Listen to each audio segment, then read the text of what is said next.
I I think I can with good probability identify who's using Taplio and AI generated from Taplio.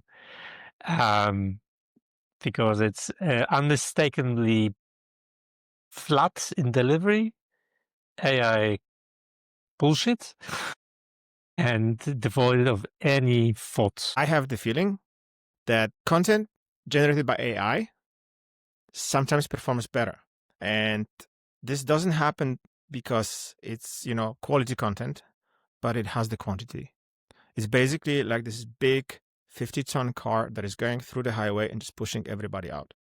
Cognitive load is getting higher and higher, especially at work, and pace is getting higher and higher also because of AI. So I think people after hours are looking for something light, which they don't need to think as much. It's coming the same with Netflix or other social media or other entertainment.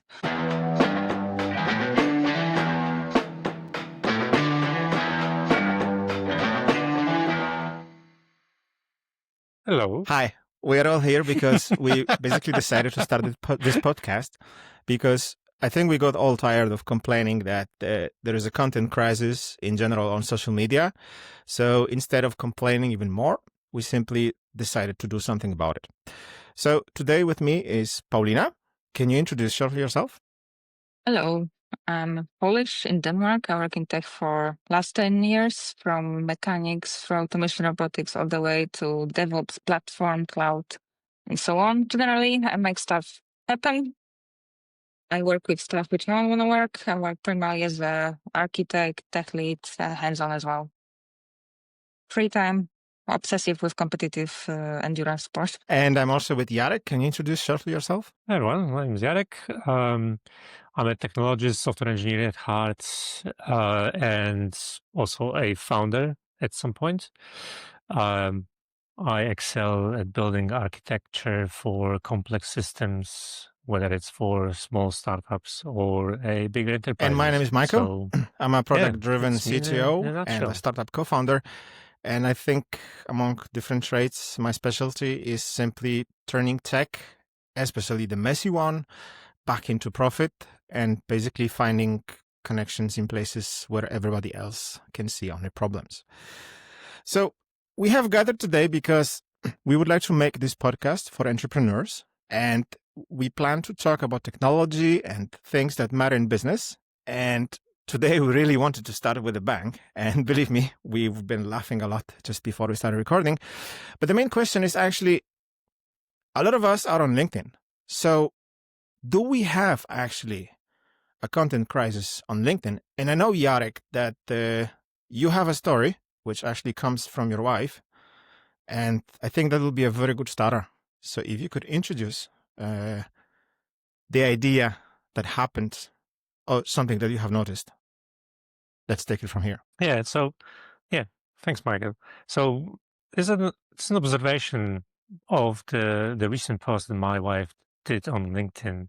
She is a patent analyst or runs a business that does patent analysis and life science. And oftentimes she posts something very technical, or I would say very, very serious when it comes to content. And she enjoys very decent reach, despite kind of operating in a very niche space. And yet, when she posted something, I would say funny, entertaining, that completely exploded. So compared to a series, I would say value-adding content, the entertainment, the small entertaining post absolutely eclipsed everything else she does. And that made me, I think we spoke about it earlier, Michael, that made me comment that LinkedIn is effectively entertainment network, social media entertainment network. I think I have an answer, but Paulina, I would love to hear you first. What kind I have similar experience. I think I post for last 2 years regularly, and it's a lot of different content. And content which blew up the most is or when it's very personal, mental health, some personal stories, not necessarily related to tech, more like history in tech, or actually funny content which blow up. From memes, tech memes, way too many tabs on the browser, for example. to something completely not tech related where there is not as much professional value. So basically, because I read both of you regularly on LinkedIn, basically almost every post that you publish, and you also write a lot of valuable content that contains some analysis, book reviews, ideas. You, Jarek, also talk a lot about the GDPR and in general the state of law and what is happening now with USA. And that content is somehow dying. I also publish basically almost exclusively now content that is fairly technical, and this is also like going down. And the places where I see that the stuff is really living, that's universally relatable content, or the brutal rage bait, I would say. So people basically post stuff that is gonna piss you off, and this is basically to harvest engagement. But the problem is that content doesn't come with much value. At least that's my experience. It's like, fast food of writing. What do you think about this? I don't necessarily, I'm not sure I would agree it's a fast food. I would say it's more about what people are expecting to find and what they're looking for engaging. So to take an example that you brought up with the privacy GDPR content, this is usually a content that it has a pessimistic uh, feel to it because it's Can usually I about interrupt someone you? failing. We are all adhere engineers. to this We regulation. are being which is, paid for being pessimistic. notoriously difficult. Yeah, of course. Right, but you can amplify success or you can amplify troubles and problems. So what I try to do is amplify problems and offer solution. But that putting aside, this is still a pessimistic message. Someone somewhere is failing to do something that they are bound by the law. On the other hand, what Paulina mentioned, light, approachable content wins. So I did an experiment some time ago. I was publishing my daily stats posts, which was things like how many ducks fit in the airplane or something of that sort. Utterly useless statistics content. It was fun to make. It was apparently fun to read, but was absolutely useless to anyone. So it's pure entertainment. And don't get me wrong, not necessarily a bad thing, but is it really the content we are subscribing to when we go on LinkedIn? Also, I think cognitive load is getting higher and higher, especially at work, and pace is getting higher and higher also because of AI. So I think people after hours are looking for something light, which they don't need to think as much. It's coming the same with Netflix or other social media or other entertainment. Even I catch myself on wanting to watch something light, for example, after work versus watch more complicated drama. That I can watch when my mind is not tired. So I'm also gravitating sometimes, especially after a long day, to more light content. Yeah, I would definitely see parallel with this, Paulina. Interesting kind of caveat to this is it the content you're coming for to LinkedIn? So one thing is, I'm going to Instagram for light content, pastel images and fancy indoor decor, or is it exactly what I think when I value are you listen to you expecting now, from LinkedIn posts? because I kind of like threw the term fast food of content, it still makes sense. Just like in real life, you can't live just off McDonald's and, all that because that's going to kill you. So the question is about the amount. What's the ratio between the valuable stuff and what's the ratio of the fast food content? Because I think it is entertaining and it's nice. I mean, I'm very proud of the post that had a very good result. That was the one when I climbed Kilimanjaro. And this one is like very special because it's very relatable to me, yes. And it actually had a great success. But somehow I'm missing the thrill of, like, we're putting actually quite a lot of knowledge out there. And it's kind of like dying. Yeah, and I think sometimes also it's not necessarily people like content is not getting out of your bubble, and that's not really motivating either. So you will put a lot of work to put a content which actually brings value next to funny memes and stories and so on.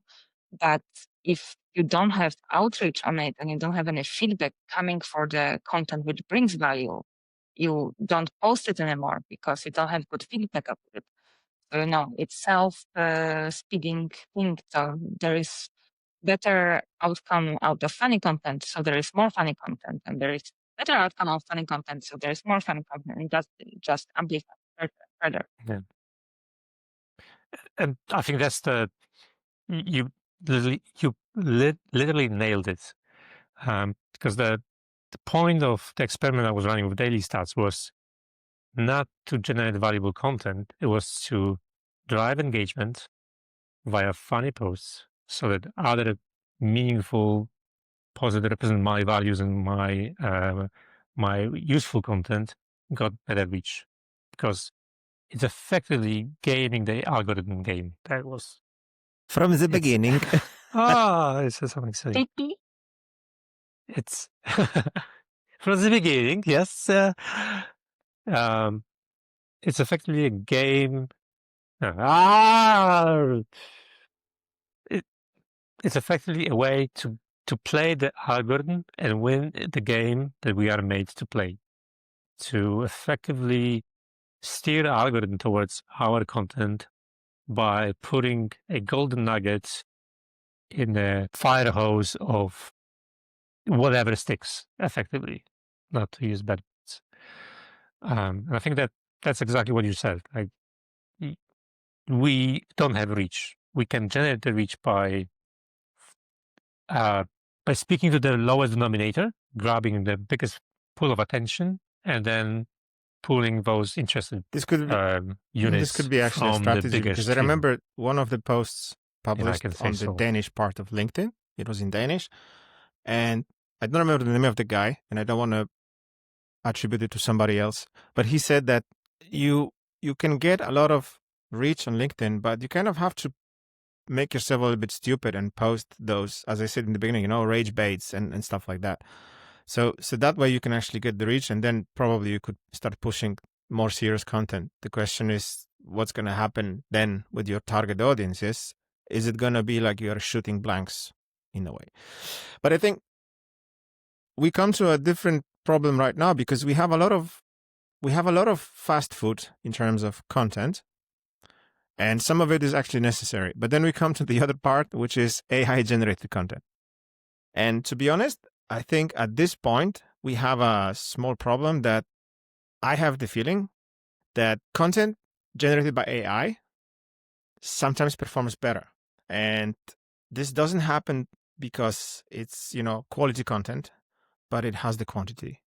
It's basically like this big 50-ton car that is going through the highway and just pushing everybody out.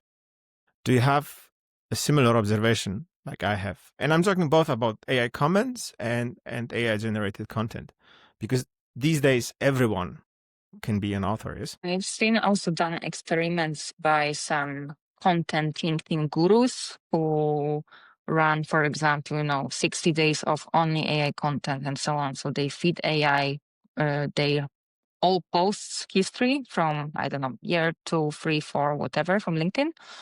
And based on this, they get AI to generate content for them continuously. And the outcome was that the AI generated content performed much better than content written by them. And I'm talking about people who have, 70K followers, 100K followers on LinkedIn. So it's not a small account. First of all, I'll be super cautious about these kind of experiments if in a week's time the same account started publishing promotions of some other AI generated startups, because that happens. Unfortunately, that happens. That's true. Being genuine on LinkedIn doesn't pay the bills. So there's one thing.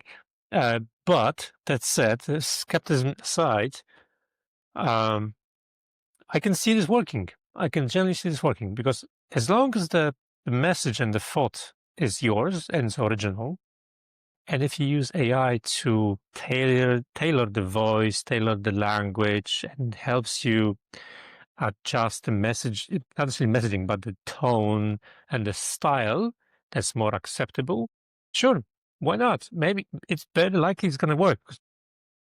here on this forum, none of us are native English speakers. We have a great deal of experience working internationally, so we can kind of tailor the way we speak depending on the audience, but not everyone has the same experience, or maybe not everyone feels comfortable with. I can easily imagine someone trying to take their posts and adjust them to the local language or to the language that they are not comfortable with. Makes perfect sense, and I can easily imagine that being a trigger why this content works better. Or perhaps you are just not skilled with words. Not everyone is a wordsmith, right? So having some contraption, AI in this case, helping you sound friendlier, more eloquent. But I Sure, think why the not? case you describe now, there's That I like can majority easily of see people being the on case. LinkedIn that still make something on their own. Because, I mean, I use AI to get some sparring. All ideas are mine. But obviously, just as you say, it's so nice to get some feedback about, okay, what are you maybe missing? Maybe restructure the things, yes? Because sometimes I don't adhere to my own instructions, you could say, yes? Which is kind of funny. But that happens.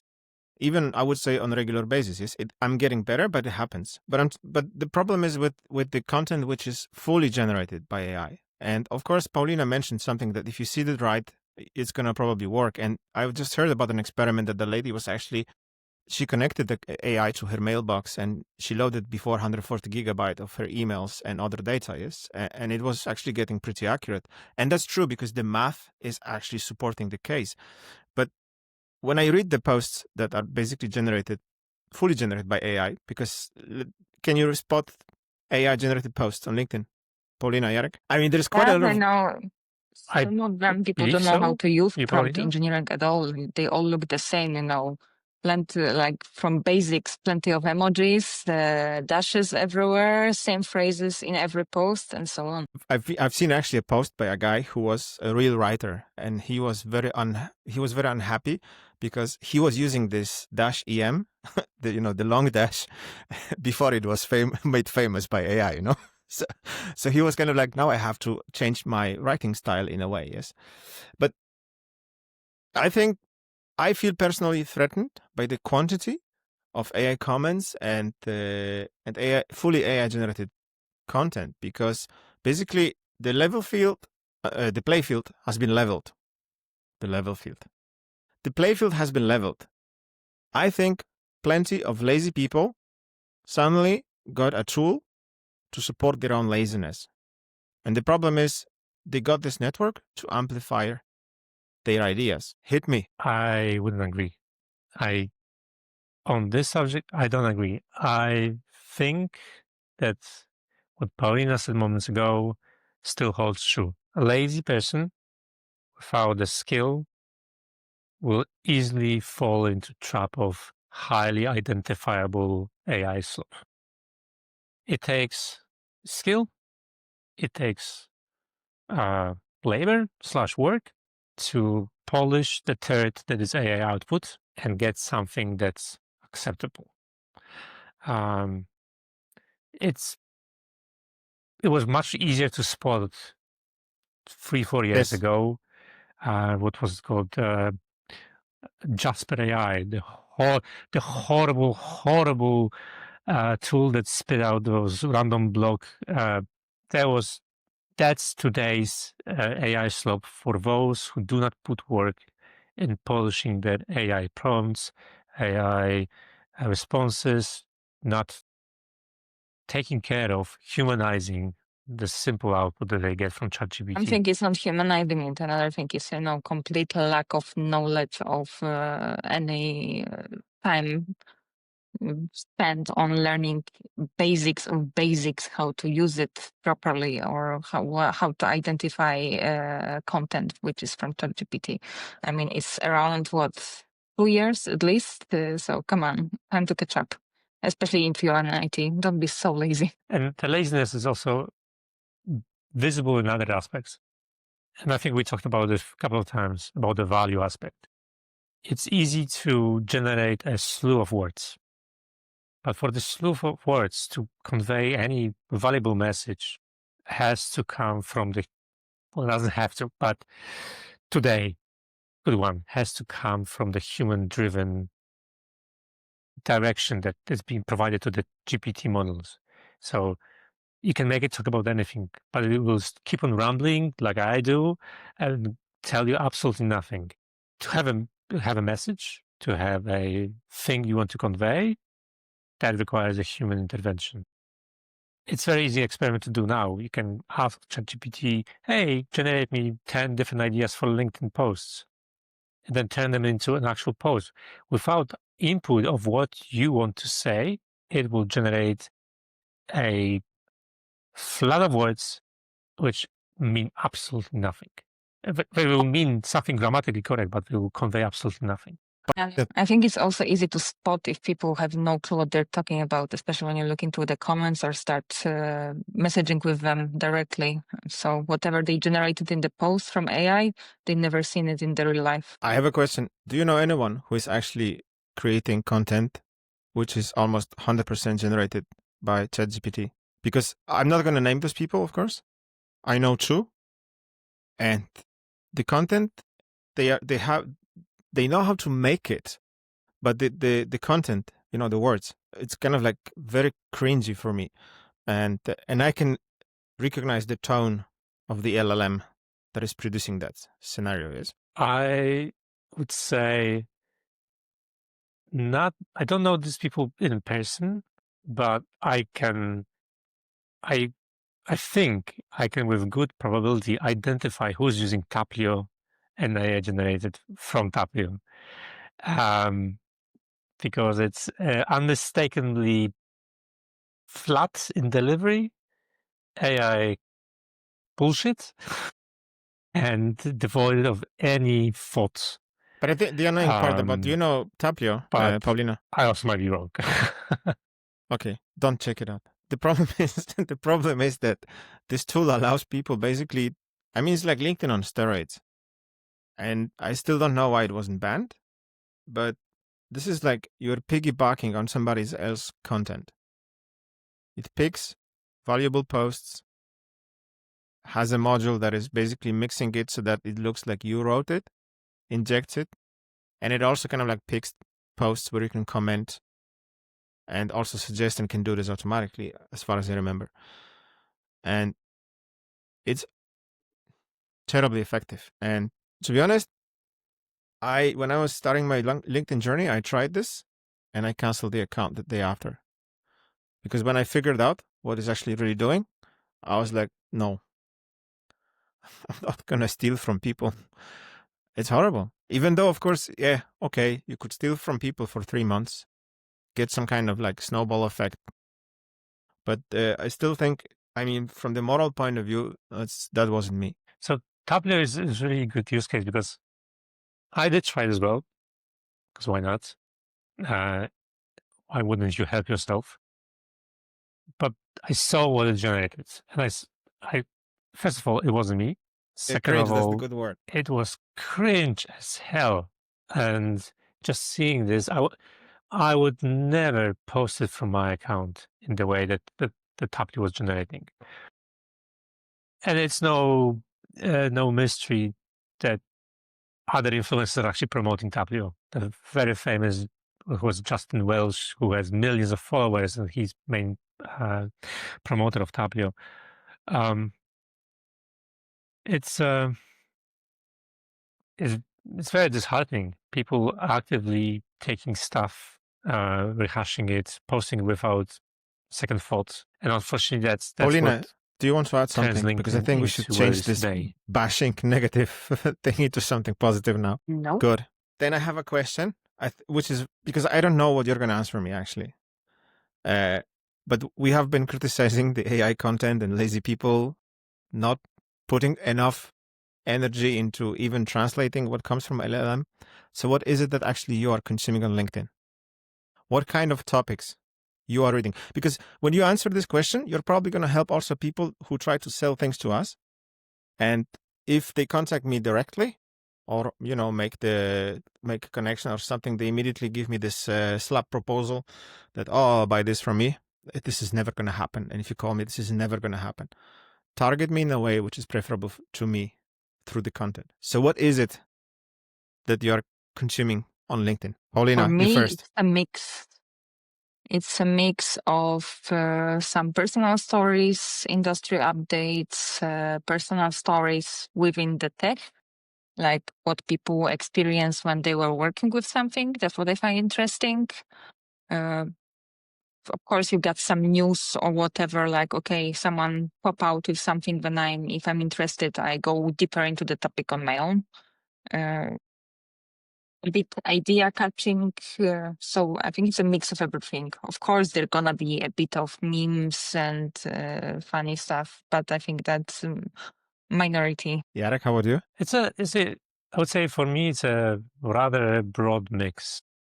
On one hand, this is the technical industry stuff with respect to events, mostly conferences, events, that kind of stuff. LinkedIn is very good for that, in my opinion. Less so much about posting your images from the conference, but announcements of conference up front. That's much more useful. Then secondly, I personally like LinkedIn for a certain type of political / activist messaging that I follow. One example being, and I can happily recommend to anyone, a comic by woke salaryman.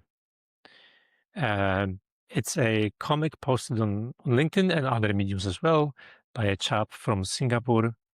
And he started by talking about mental health at work. Then he turned into more political aspects and certain kind of issues that are current. The way the way this account, because I believe now it's more than one person, the way this account delivers the message is fitting LinkedIn perfectly. Talking about work, and people on LinkedIn should be professionals at work or looking for work, and the account does it in visual and entertaining is a bad word but in a visual and approachable way, and that's what I like. I like the visual side of LinkedIn. I like the content that's having a message. On other side, it also matches my interest in the privacy and policy side, but all of those It's things funny kind of because intertwine in basically a way. I read people that you could call my competition, but I don't read them to steal their audience or to steal their customers. It's simply because they publish their results, I publish my results, and I can learn a lot from them.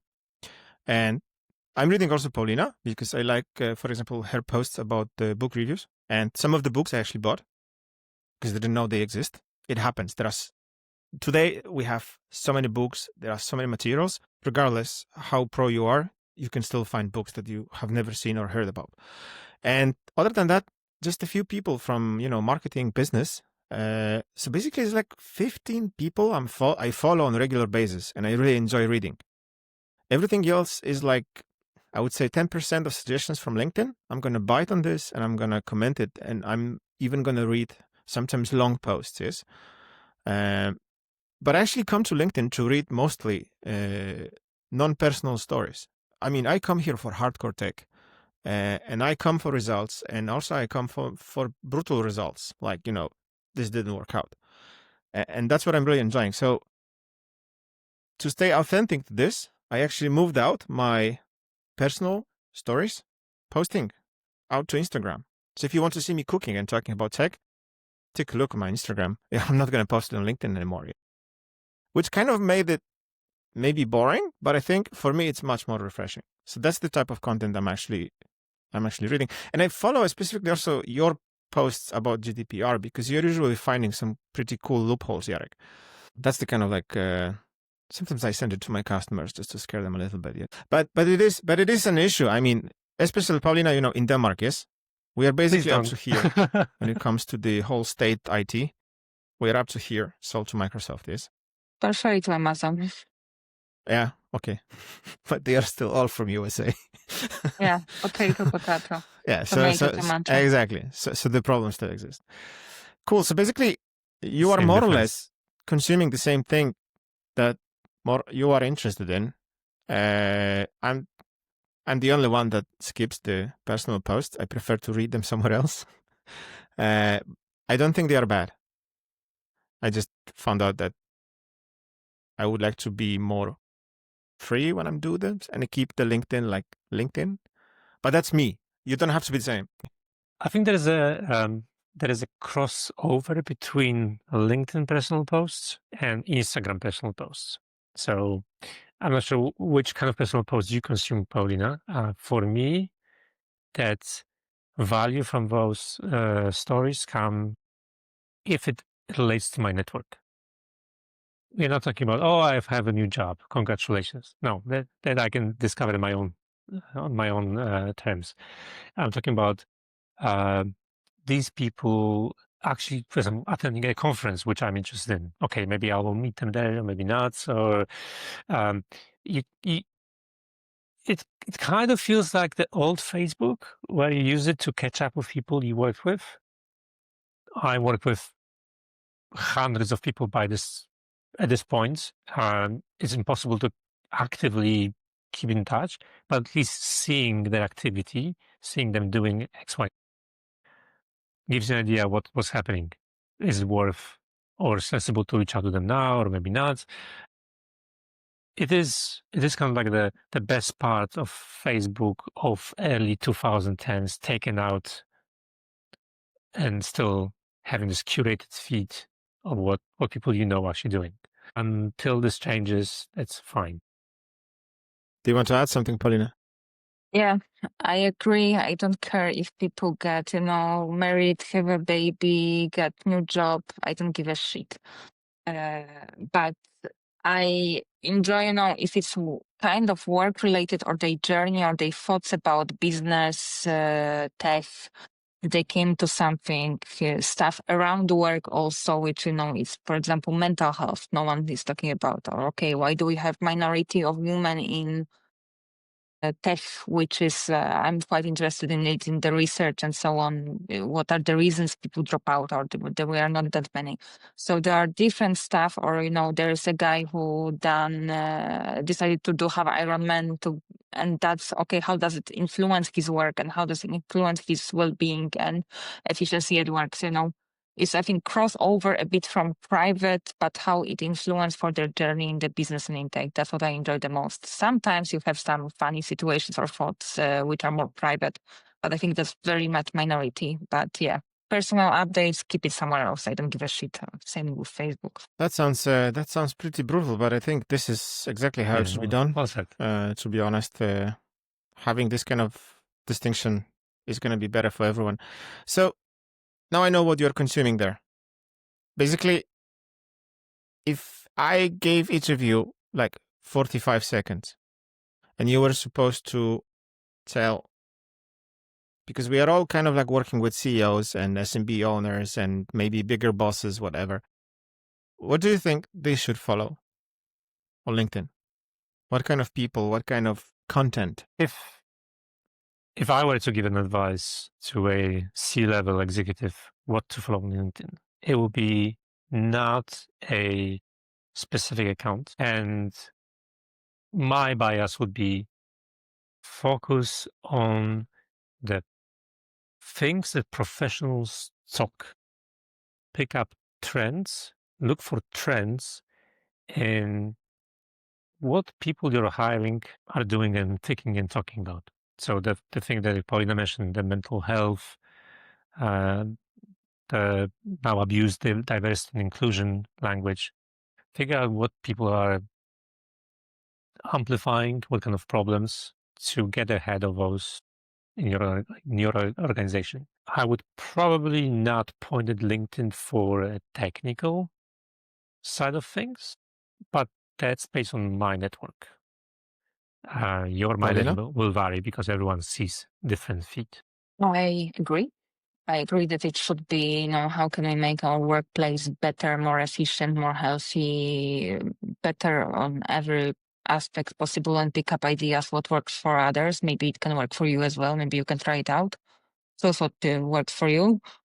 I disagree a bit about technical because I think we have sometimes people post about what worked for them and you can pick up the ideas and at least check them a bit if that's something what can help you or make your tech better, but doesn't mean take everything and apply everything.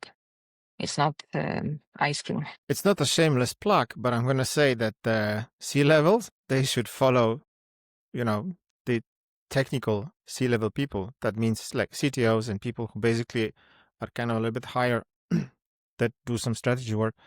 But I would recommend that they actually meet someone that they know and trust and ask them for recommendations. And I think it's a good idea, Jarek, that they should have a few accounts. And on those accounts that they get recommendations for, click the bell so that they get kind of like a prioritized messages from them. And I think that's kind of very interesting, important now, especially when the AI debate is rolling through LinkedIn. And I can imagine that you are probably also fed up with all the posts about AI and that it took your job 2 weeks ago and stuff like that. So that creates a huge FOMO effect. So I would, read the C-level technical people, but ask someone you trust for recommendations because there are way too many wizards out there. Yes, Paulina? I would add one thing, be picky. You can unfollow everyone who you're not interested in. I follow, I don't know, maybe 50 accounts as well. That's what I do on Facebook. But I'm also old, so I'm allowed to use it. So basically, do you really think that we have a content crisis on LinkedIn? Yes or no? You're not allowed to pick maybe. You stole my It answer. depends.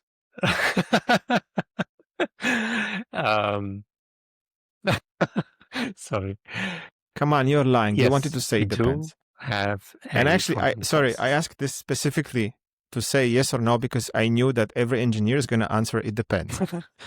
And this is what we do. So if you're listening to this podcast and you're a CEO or an owner of an SMB, this is how it works. We have too much data. Okay. No, I'm taking But, lesson from LinkedIn. I'm using absolutism from but now please on. continue. There is Sorry, I no interrupted maybe. you. There's no it depends. It's yes or no. So joking.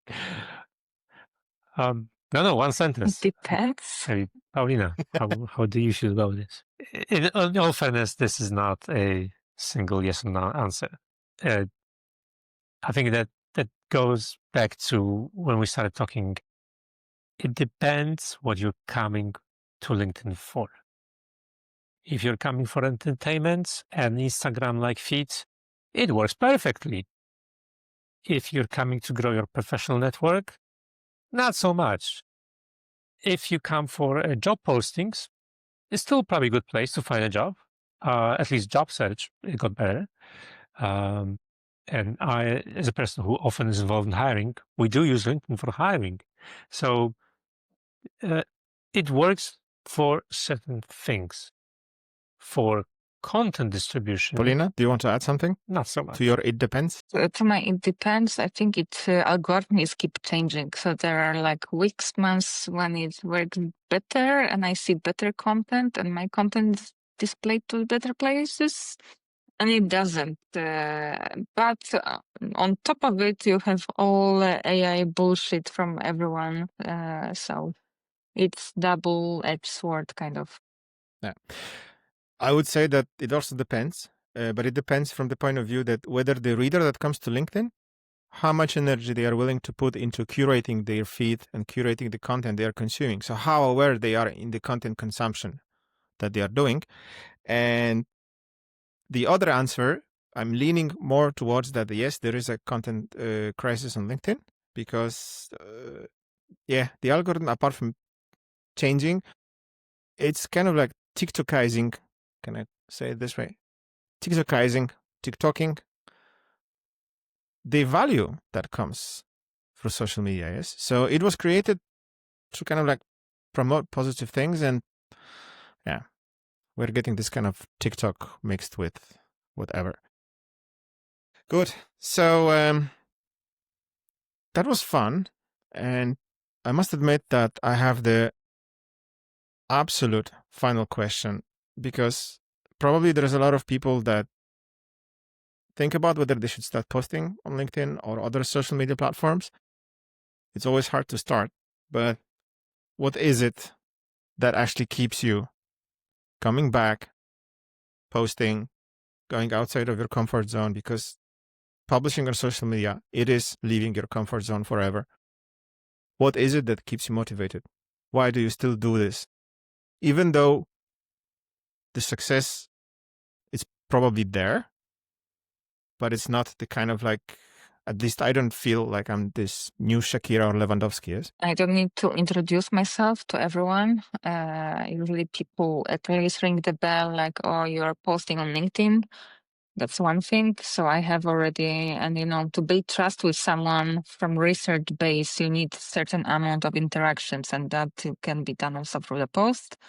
And I'm too opinionated, so I like to share my opinion, whatever I'm paid for it at work. I'm not paid for it on LinkedIn or at home, but for mental health, everyone also in my close proximity environment, it's good that I have a way of putting it out there. Jarek, what keeps you running? If you ask some people who know me, you'll probably hear that I'm a little angry person who needs to vent. And I sometimes do. When I'm frustrated. For example, seeing President of European Commission shaking hand of Donald Trump makes me boil inside. So there are things that I simply let out on social media, LinkedIn specifically, because I can often attach my point of view to this. And maybe not as everyone, but like a lot of people, I would love for someone to listen what I have to say. I have hope that someone will listen, hear me out, not necessarily accept or change their point of view, just by listen to me, but at least I'm being heard. For the same reason, I started my own personal blog, aside from running something commercially, because I like to have an outlet of my thoughts. How many times did you quit? Whether someone listens to it is different. I think around 10 times, me. What's your count, Paulina? Every few probably months. around 10 times over the last 2 years. Months. It's true. Actually, the thing that keeps me running, it's not my own idea. To be honest, I've heard it. Actually, I overheard a telephone conversation, which I shouldn't have heard. But in that conversation, I have learned something, and that's exactly the thing that is keeping me running. Even though my content is not super popular, and I don't have this crazy reach, in the past 2 years, when I look on myself, before I started doing the video and writing some posts and so on, and when I look at myself now, it actually allowed me to evolve so much. It's unbelievable. And this is why I keep doing this. Because even if this doesn't work out, like in a big success, whatever, I'm still being recognized because every office I visit, the first thing is like, I've seen you on LinkedIn. And then it's the way I actually evolved inside myself. That's the thing that keeps me creating those 3 technical posts a week. I think that from us 3, you're an outlier, and apologies, Paulina, if I missed something that you published, but I think you, Michał, you go extreme with the videos, even from your vlogs, from different crazy mountain hikes. For me, personally, what I publish is you would consider a low effort compared to what you're doing. So it's probably easier for you than... So, let me rephrase it. Not easier for you. It's easier for you to say that you're growing by stepping out of comfort zone because you're doing way more than it's the same thing that is happening to you and me. Paulina, you can comment on this in a moment. For both of us, it's a form of therapy. You're venting. You're expressing yourself. It's therapy, expression, whatever. I do exactly the same. Basically, I love traveling, and I figured out that I don't have time to make videos any other time. So I started taking camera with me when I'm running around with the backpack. Paulina, do you find it also a little bit therapeutic that you're actually doing something online? Apart from the times that you want to quit? Yeah, definitely. I would like to actually do more into video and so on. I had some short proximity with TikTok or Instagram, but kind of put it on the shelf for many reasons, but I think it's kind of freeing in some way. But I must admit that I started doing all those things, and by no means, I think everybody should do things on their own terms, and they should start living the comfort zone in a way that is relatively comfortable for them. Yes, but I forgot. You That's can't true. you can't live you can't Also, I think leave it comfort opens a zone lot to of be doors. At comfortable. least it opened quite a few doors for me. That's for sure. Even if you don't open doors, speaking for myself, as someone who is rather introvert, I know and interact with people whom I would never encounter on my life journey if it wasn't for the likes of LinkedIn. As much as I would like to demonize social media, the network aspect, even superficial, does work. One thing I remember, I started doing all the videos and stuff around it because at that point I was super desperate and I had nothing to lose. And when you have a knife on your throat, it's so much easier to make those decisions. I don't recommend this method because it was very painful for me. I had a huge crisis 2 years ago. But then you can either sit.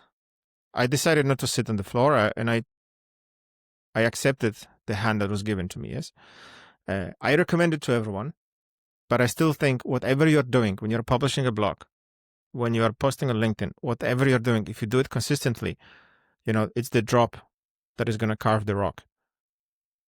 And we are all expressing us in our own way, and that keeps us authentic. And besides, Jarek, you're doing video right now with us. So come on. And so is Paulina. Good. I think for me, the reason to start was loneliness. Like I started freelancing and I felt very lonely in it without having a team or around me and being kind of on my own and not having, ping pong of any of my thoughts with anyone work-wise. It was me and the wall. So I was like, okay, I can put it on LinkedIn. Maybe there's going to be some nice discussion out of it. But this loneliness, it's a huge thing, Jarek.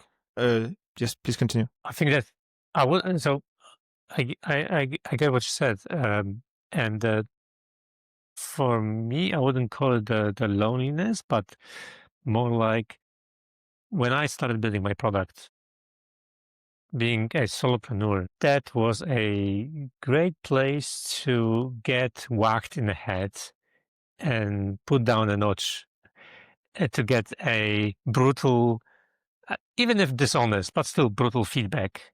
And yeah, this interaction of having someone tell you, "Yay, we like it," "No, it's crap," it's way better than not having no feedback, right? Whether we call it loneliness, whether we call it just a feedback, is somewhere in between. So whether it's freelancing or solopreneurship, I think it's beneficial both ways. The thing about loneliness that you mentioned, Paulina, that's actually that's a very important topic, and all the groups that work with entrepreneurs, they actually mention it always very loudly, because the problem is when you talk to regular people who are not entrepreneurs, that don't have their own companies and so on, they want to give you advice, but they give you advice which is basically, concreted in their own comfort zone.